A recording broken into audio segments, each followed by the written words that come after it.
We'll start in about 1 minute.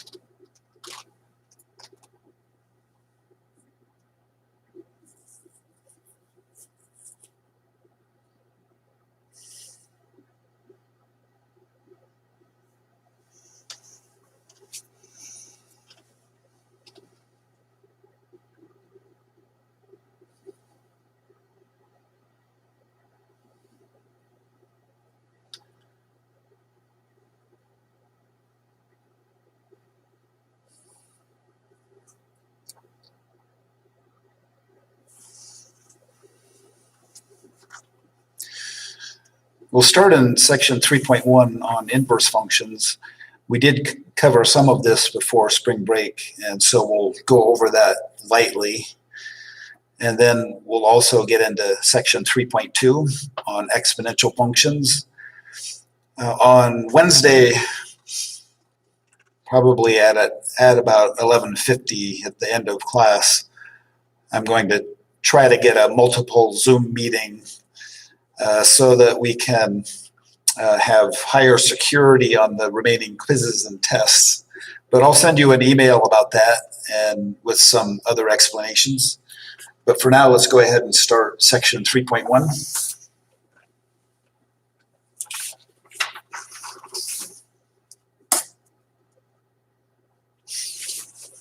Okay, some of this is review. Identify one-to-one functions. We know if we let a relation consist of ordered pairs x, y, where x represents a domain element and y represents a range element, then y is a function of x if each domain element x corresponds to exactly one range element y. We learned that in the first week of the semester. And we also learned that if y is a function of x, then its graph in the xy plane passes the vertical line test. What's new to section 3.1? If we let y be a function of x, then y is a one-to-one function of x if each range element y corresponds to exactly one domain element x. If y is a one-to-one function of x, then its graph in the xy plane passes both the vertical line test and the horizontal line test.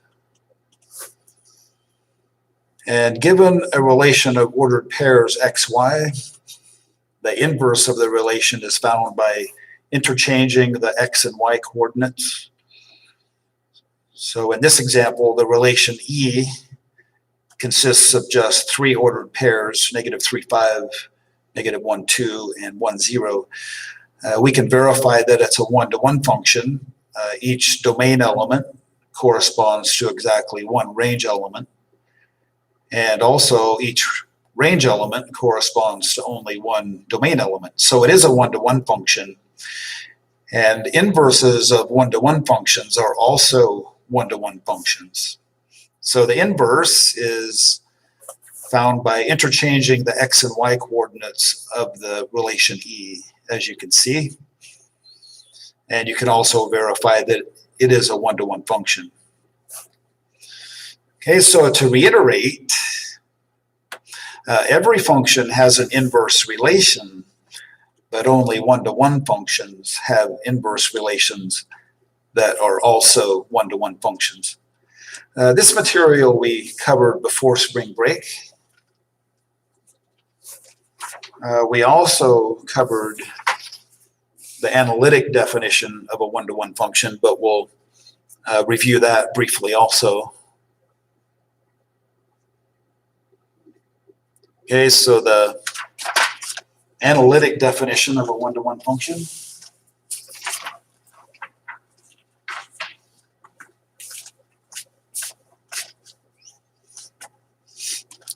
If we let f of x be a function, if f of a equals f of b implies in every case that a equals b, then f of x is a one-to-one function. On the other hand, if there is an occurrence where f of a equals f of b, but the domain values are not equal, that is, a does not equal b, then f of x is not a one-to-one function. This is an analytic way of saying that the graph of the function f would fail the horizontal line test. If for two different domain values you have the same range value, then graphically a horizontal line would pass through the points a f of a and b f of b. You can tinker around with that if you like. If you want to draw a picture just to verify this analytic definition, that might be worthwhile. But we will determine analytically if this function f of x is a one-to-one function. So we start by writing f of a equals f of b. If f of x is a one-to-one function, then in a finite number of steps, we should be able to conclude that a equals b. So incidentally, we should know ahead of time that this function is a one-to-one function. You can visualize what its graph looks like in the xy plane. It's a straight line with a positive slope, and it passes the horizontal line test. But this exercise is just to use the analytic definition. So since f of x is 7x minus 11, f of a is 7a minus 11. And we're setting it equal to f of b, so f of b is 7b minus 11. And then add 11 to both sides, we get 7a equals 7b. And then divide both sides by 7, we get a equals b. So in just 4 steps, we have shown that f is one-to-one. Okay, the next one is a little more involved, g of x. G of x is a rational function. Not all rational functions are one-to-one, but certain kinds are. So to show that this is a one-to-one function analytically, we start by writing g of a equals g of b. Then g of a is found by replacing every x in g of x with a. So g of a is 3a minus 5 divided by 2a plus 3. We set that equal to g of b, which is 3b minus 5 over 2b plus 3. Then we can clear the denominators in one of two equivalent ways. We can multiply both sides of this equation by the least common denominator, which is 2a plus 3 times 2b plus 3. But we can also remember that whenever one rational expression equals another, the cross products are equal. So either way, we will get the same result. So I'll just use cross products are equal. One cross product is 3a minus 5 times 2b plus 3, 2b plus 3. That's equal to the other cross product of 3b minus 5 times 2a plus 3. Okay, I think everything is okay. Okay, we'll multiply these two binomials on the left-hand side and set it equal to the product of those two on the right-hand side. So 3a times 2b is 6ab, and then plus 3a times 3, which is plus 9a, and then minus 5 times 2b is minus 10b, and then minus 5 times 3 is minus 15. Then the product of the other two on the right-hand side, 3b times 2a is 6ab, plus 3b times 3 is plus 9b. And minus 5 times 2a is minus 10a. And one last term, minus 5 times 3 is minus 15. Okay, we'll get a couple of cancellations. If we subtract 6ab from both sides, those are eliminated.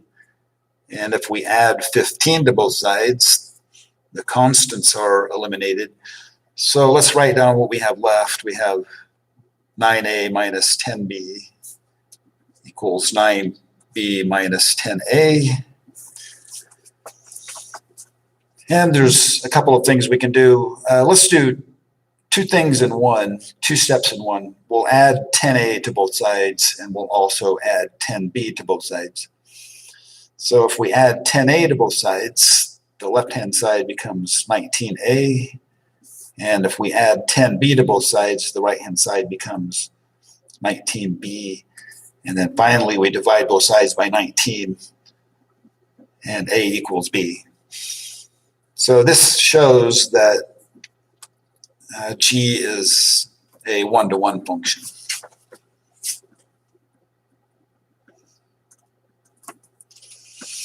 Okay, this next one, k of x equals x squared minus 4x plus 4. Well, we know things about quadratic functions. We know that the graph is a parabola, and we know that it does not pass the horizontal line test. So we know ahead of time, at least, that this function is not one-to-one.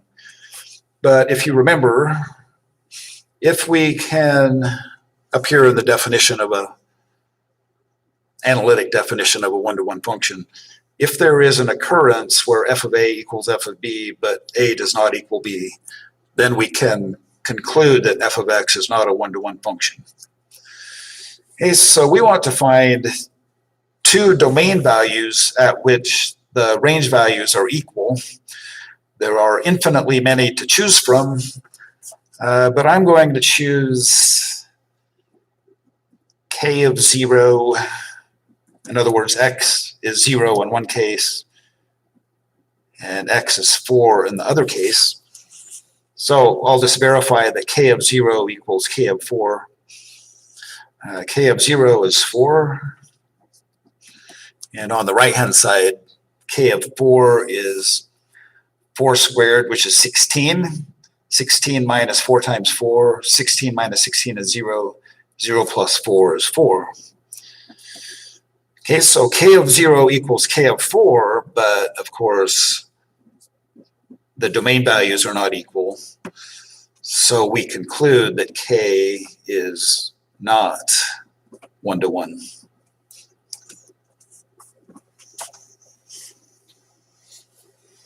Okay, that's objective 1 from section 3.1. We'll move on to objective 2 on how to determine whether two functions are inverse functions of each other.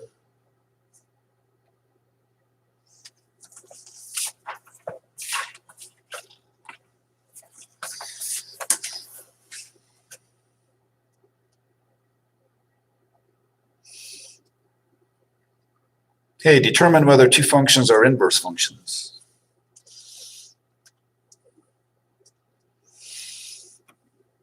I think this definition of a one-to-one function, you can ignore that. This is just a statement on how to show that two functions are inverse functions. So two one-to-one functions, f and g, are inverse functions of each other if f of g of x equals x for every x in the domain of g, and g of f of x equals x for every x in the domain of f. So this should be definition of inverse function. So I'll put a slash through that and write this definition of inverse functions. Okay, this definition implies that if f and g are inverses of each other, then the domain of f is the same as the range of g, and the range of f is the same as the domain of g. So if you analyze the definition, you can make this conclusion. And then notation for inverses, if f and g are inverse functions, we can replace g with f inverse. This is the f inverse notation. But you could, if you want to replace f with g inverse, you can do that. Either way is permissible. Okay, so we're going to use the definition of inverse functions to determine if each pair of functions are inverses or not. So we'll start with f of x equals 3x minus 5 and g of x equals x plus 5 over 3. So if we apply the definition, we want to evaluate f of g of x. So this is just a composition of functions. So in the function f of x, we're going to replace every x with what g of x is. So we get f of x is 3 times x minus 5. So f of g of x is 3 times what g of x is, which is x plus 5 over 3, and then minus 5. Then we do algebra and arithmetic to see what we get. If we multiply 3 times the quantity x plus 5 over 3, the 3's cancel, and we're just left with x plus 5 minus 5, and that simplifies to x. Okay, so that's the first half of the definition. Up here in the definition, f of g of x equals x. Now we have to compose in the other direction. That is, evaluate g of f of x. So in the function g, replace x with f of x. So g of x is x plus 5 over 3. So g of f of x is, it's what f of x is, 3x minus 5 plus 5, all divided by 3. And then simplify 3x minus 5 plus 5 is 3x in the numerator. And divided by 3, we get x. So this, using the definition of inverse functions, this shows that f and g are inverse functions. I'll just say are inverses. Okay, the next one's a little more complicated. F of x equals x plus 1 over x minus 2. G of x equals 2x plus 1 over x minus 1. So I'll try to fit all of this in the remaining space. So we want f of g of x.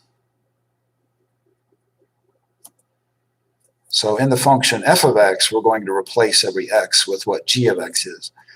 So in the numerator of f of x, I have x plus 1, but I'm going to replace the x with 2x plus 1 over x minus 1.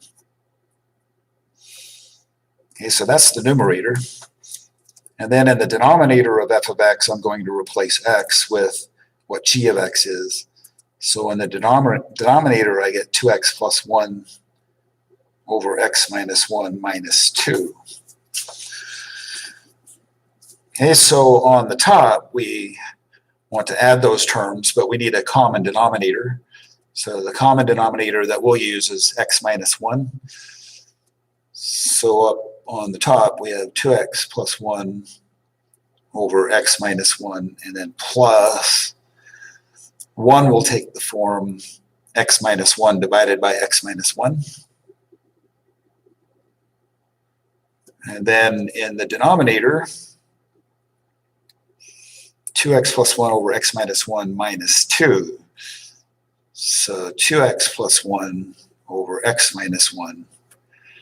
And then this is going to be minus 2 times the quantity x minus 1 in the numerator, but I'm going to go ahead and multiply that out.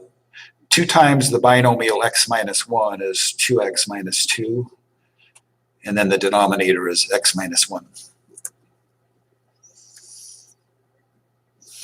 Okay, then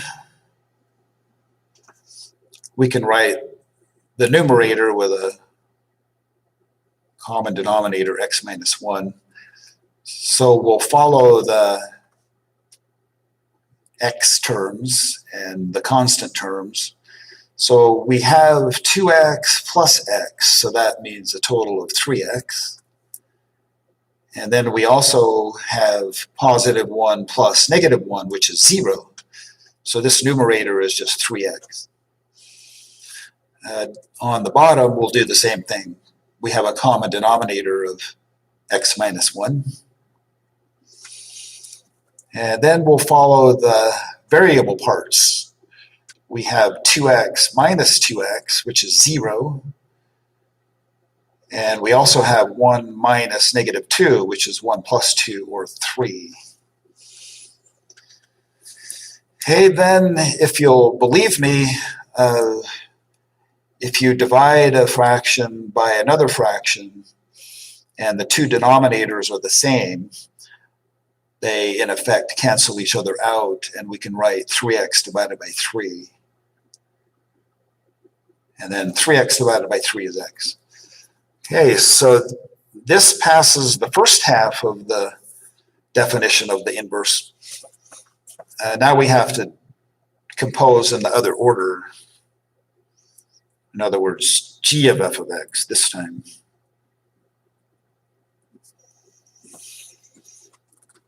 So I know this is tedious and not really that fun, but it's, I think, a good exercise for your algebra skills.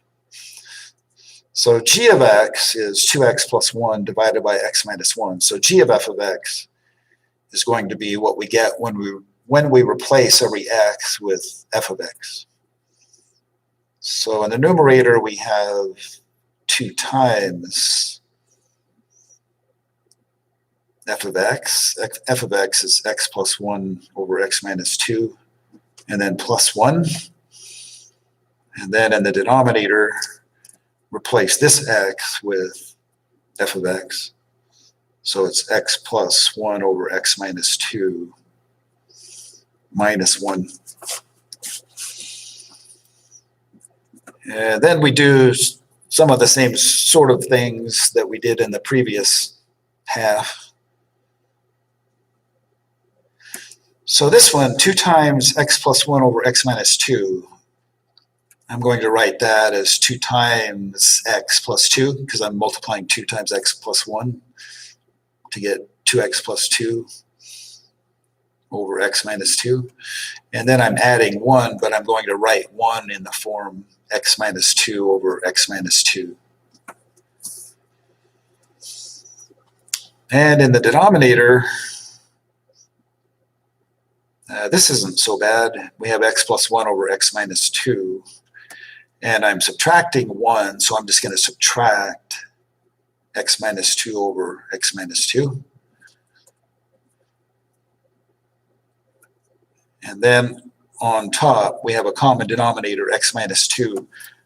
We'll follow the variable parts of the numerators. In the numerator, we have 2x plus x, which is 3x. And we have positive 2 plus negative 2, which is 0. So on top, we just have 3x over x minus 2. And in the denominator, we now have a common denominator of x minus 2. So we'll follow the variable parts. X minus x is 0, and 1 minus negative 2 is 1 plus 2, or 3. And 3x over x minus 2 divided by 3 over x minus 2. That simplifies to 3x over 3, and that simplifies to x. Okay, so we can conclude that f and g are inverses.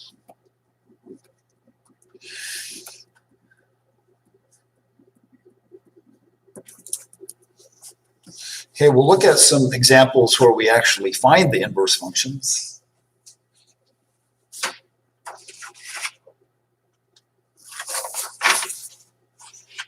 So this is objective 3 in section 3.1. Find the inverse of a function.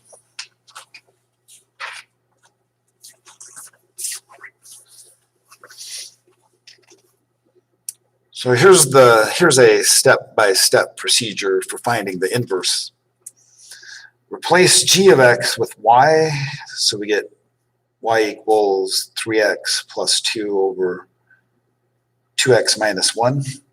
That's step 1. Step 2, interchange x and y. So replace y with x and replace every x with a y. So we get x equals 3y plus 2 over 2y minus 1. And you can think of x as x over 1. If you want, you could use cross products are equal, or equivalently just multiply both sides by the least common denominator, which is 2y minus 1. Either way, in step 3, we're going to solve for y. So we have to, in one way or another, multiply both sides by the least common denominator. So we get on the left-hand side x times 2y minus 1. And when you multiply the right-hand side by 2y minus 1, we're just left with 3y plus 2. Okay, in order to solve this equation for y, we want to get every term that contains y on one side of the equation and every term that doesn't contain y on the opposite side. But first, we apply the distributive property of multiplication over subtraction. So x times 2y minus 1 is 2xy minus x, and that's equal to 3y plus 2. Okay, I'll go into a little more detail than is necessary. We want every term with y in it on one side and every term that doesn't have y on the other. So I'm going to start by adding x to both sides. So the left-hand side is 2xy, and the right-hand side is, you can put it in any order you want, but I'm going to write it as x plus 3y plus 2. Then I'm going to subtract 3y from both sides because I want every term that has y in it on one side. So we will subtract 3y from both sides. Okay, and now we have what we want. Before proceeding to the next step, we have every term that contains the variable y on the left-hand side and every term that doesn't contain y on the opposite side. So on the left-hand side, we just factor y out of each of those terms. And we get 2x minus 3 times y equals x plus 2. And then we can divide both sides by 2x minus 3. So y equals x plus 2 divided by 2x minus 3. And then using the appropriate inverse notation, this is G inverse. Okay, so let's find the domain of G, the range of G, the domain of G inverse, and the range of G inverse. So we know how to find the domain of G of x.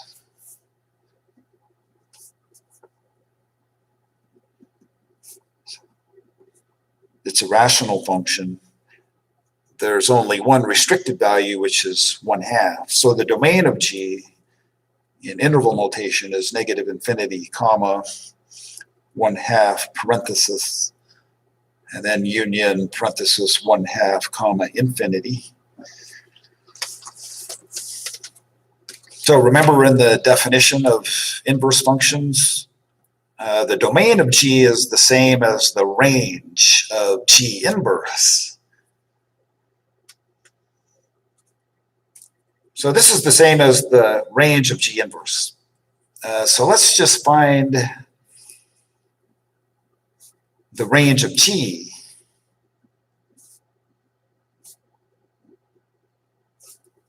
The range of G is the same as the domain of G inverse. And we know what G inverse is, and we can tell what its domain is. G inverse is every real number except 3/2. So that means the range of G is every real number except 3/2.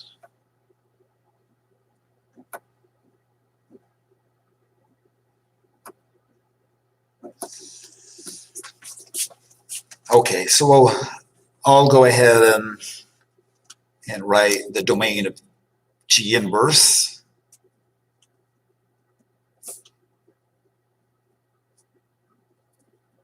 The domain of G inverse is every real number except 3/2. So it's the same as the range of G, negative infinity, comma, 3/2, parenthesis union, parenthesis 3/2, comma, infinity. And then the range of G inverse is the same as the domain of G. So the domain of G is every real number except 1/2. So it's negative infinity to 1/2, parenthesis union, parenthesis 1/2, comma, infinity. Okay, so remembering this little detail will be useful. The domain of G and the range of G inverse are the same set of numbers. And by the same reasoning, the range of G is the same set of numbers as the domain of G inverse. This can all be concluded from the definition of inverse functions that we already looked at. Okay, in the next example, f of x equals the positive square root of x minus 3. We know how to find the domain of this function.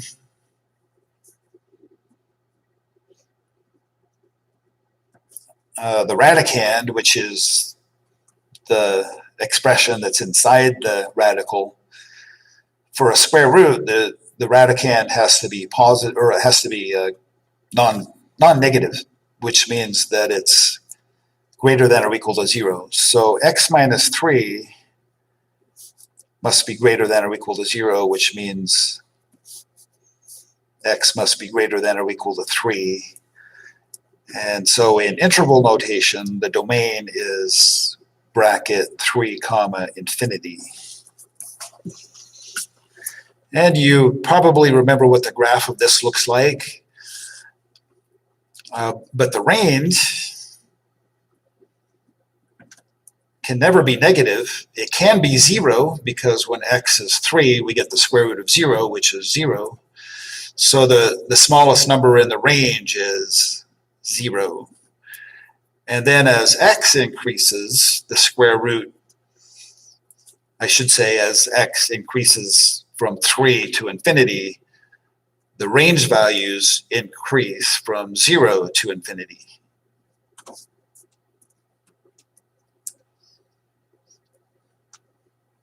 Okay, so let's find a formula for the inverse of f of x. So in step 1, we write y equals the square root of x minus 3. I'm just replacing f of x with y.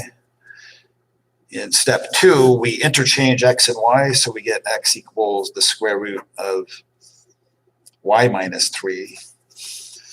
And then we solve for y.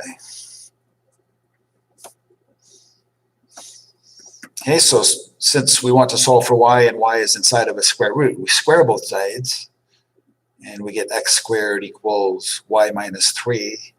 And then add 3 to both sides, we get y equals x squared plus 3. And this is f inverse. Hey, but remember what what we do to find the domain of F inverse,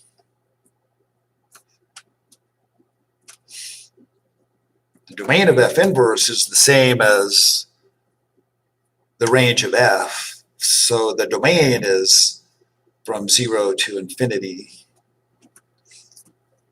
And the range of F inverse is the same as the domain of F. So the range of F inverse is from 3 to infinity. Okay, so even though F inverse of x is x squared plus 3, the graph of F inverse is not a full parabola, it's only half of a parabola. So I'll just briefly sketch what's going on. If you sketch f of x, which is the square root of x minus 3, its graph is a half of a parabola on its side. And then the graph of f inverse is also a half of a parabola, and its domain is from 0 to infinity. So the half of a parabola for f inverse is up here.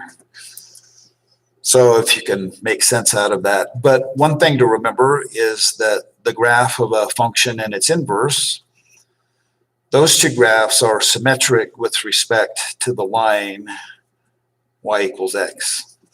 In other words, if y equals x is a mirror, then the graph of one function is a mirror image with respect to the other, if y equals x is the mirror. Okay, we're ready to start section 3.2 on exponential functions.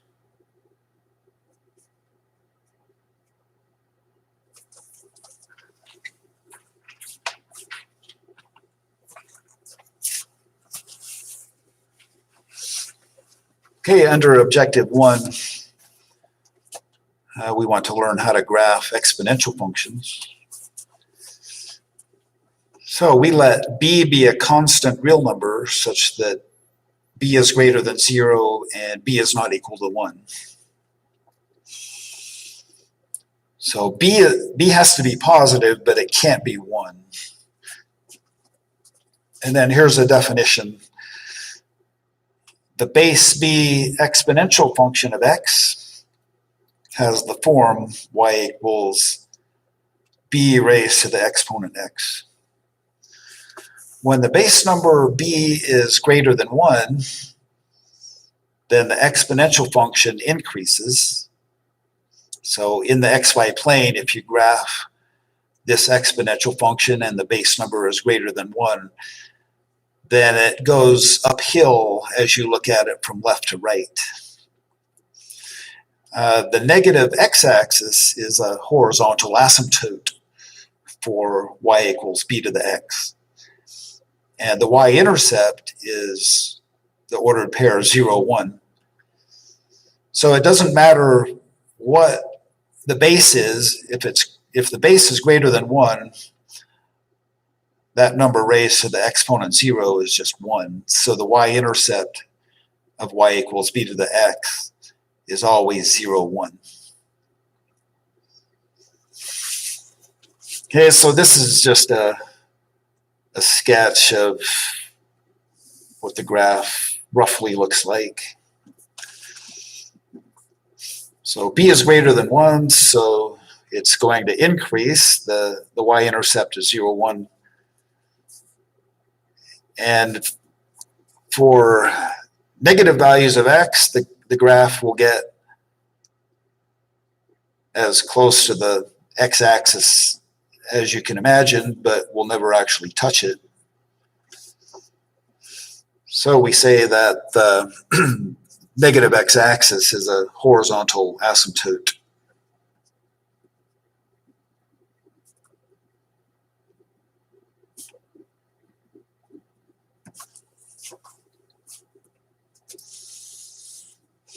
So the entire graph of y equals b to the x is above the x-axis. And that should hopefully make sense, because if b is a positive number raised to any exponent whatsoever, any exponent from negative infinity to positive infinity, it's still going to be a positive number for the y-coordinate. And the positive y-coordinates are all above the x-axis. So we should mention the domain and range. The domain is all real numbers. So from negative infinity to infinity, that's the domain of y equals b to the x. And the range is all positive numbers, but not zero. So positive numbers are parenthesis 0, comma, infinity. 0 is not in the range.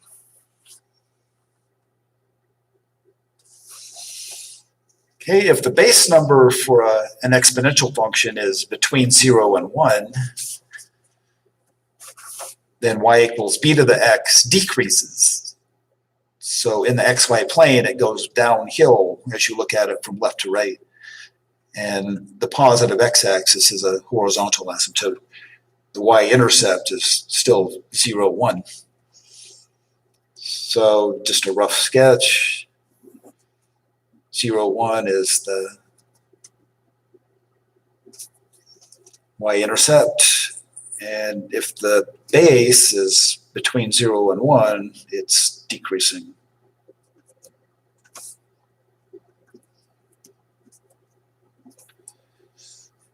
Okay, so the domain of this function is still all real numbers. And the range is also from 0 to infinity.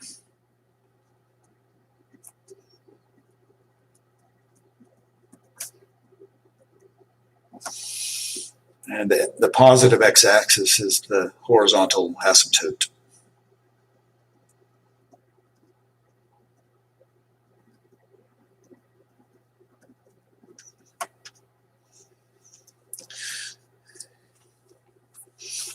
Okay, let's graph y equals 2 to the x.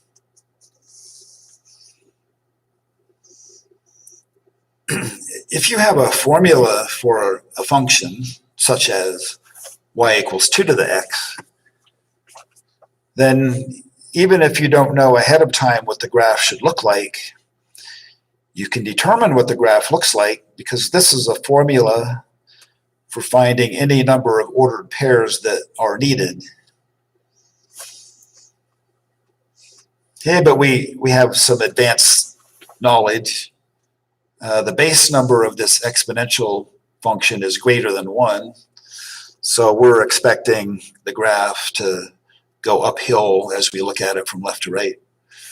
And we also know that when x is 0, 2 to the 0 is 1. So the y-intercept is 0, 1. Okay, but I'll pick a few x coordinates and then use the formula for finding y coordinates.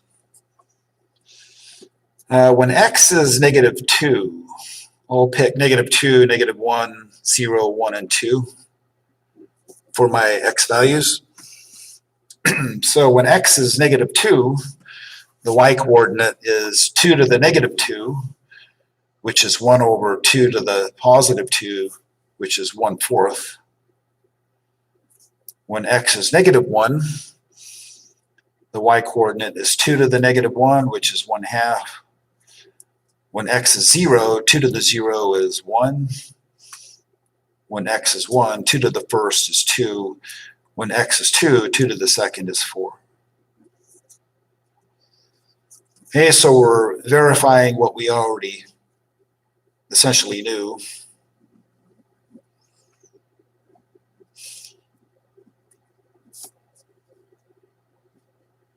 So we'll plot a few points to get a rough graph anyway. Okay, negative 2, 1/4, negative 1, 1/2, 0, 1, 1, 2, 2, 4. So that's a rough sketch. And always remember the horizontal asymptote. Okay, this one, graph y equals 1/2 to the x. This time the base number is between 0 and 1. So we know ahead of time that the graph is going to go downhill.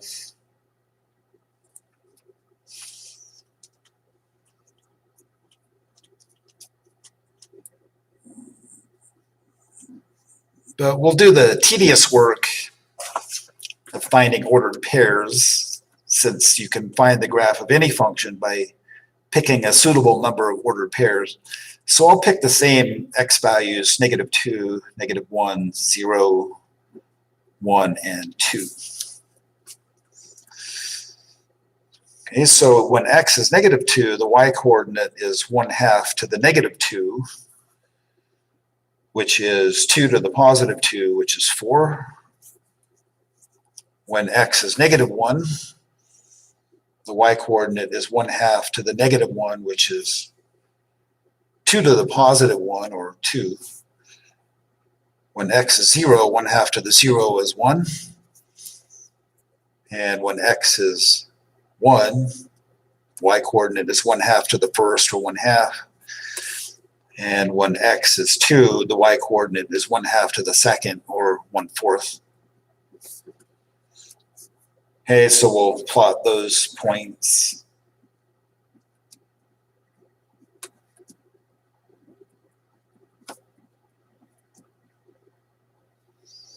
Okay, -2, 4, -1, 2, 0, 1, 1, 1/2, 2, 1/4.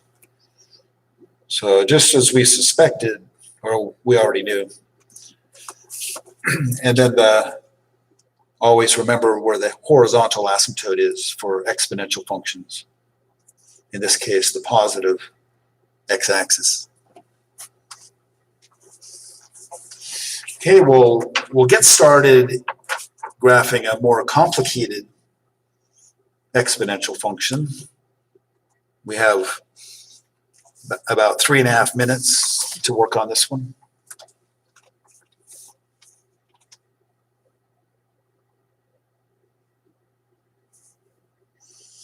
Okay, graph y equals 3 to the x plus 1 minus 3. Okay, what you'll learn how to do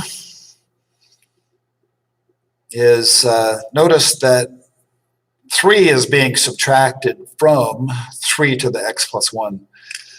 So this means that the horizontal asymptote is going to be the horizontal line y equals -3.